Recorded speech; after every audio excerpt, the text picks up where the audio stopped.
Tara, pakita ko sa inyo tong pato namin ng itlog na daw. Ayun guys, andun sila.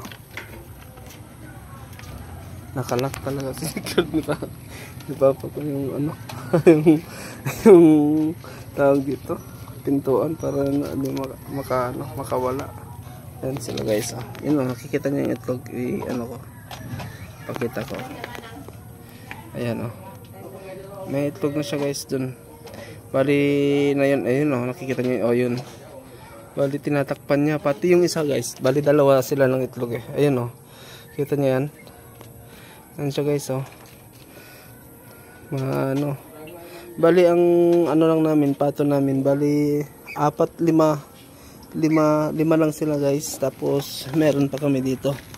Ayun o, may manok kami. May manok, kasi mahirap mag-alaga dito sa amin. Kasi pag once na pinakawalan nyo mo yan, wala na, lilipad na yan at mapupunta sa ibang bahay. So bali mahirap na ano, hanapin, di na babalik ganun. Kaya dito guys oh, bali tsaga-tsaga lang para naman kahit papano eh, kung sakaling gusto natin mag-ulam ng pato or manok, mayroon na tayong pagkuhanan, di ba guys?